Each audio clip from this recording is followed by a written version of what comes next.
মদিনার মসজিদে নববীর কাছে ক্ষেপণাস্ত্রের প্রচণ্ড বিস্ফোরণ। বিস্তারিত দেখুন অগ্রযাত্রার ডেস্ক রিপোর্টে।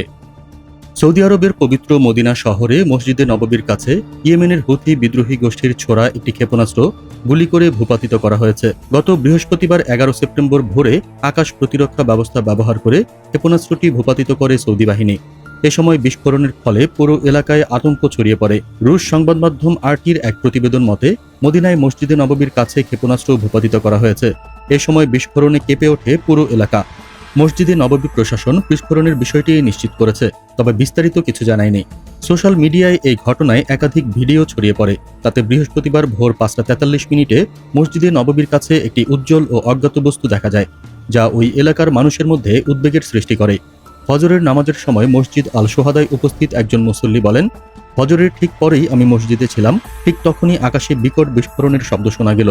বাইরে বেরিয়ে দেখি মসজিদের কাছে জ্বলন্ত ধ্বংসাবশেষ পড়ে আছে। আরেকজন বাসিন্দা একটি ভিডিও শেয়ার করে আরও বলেন, আমি মদিনায় একটি বিকট শব্দ শুনতে পেয়েছি। আলহামদুলিল্লাহ, একটি ক্ষেপণাস্ত্র প্রতিহত করা হয়েছে।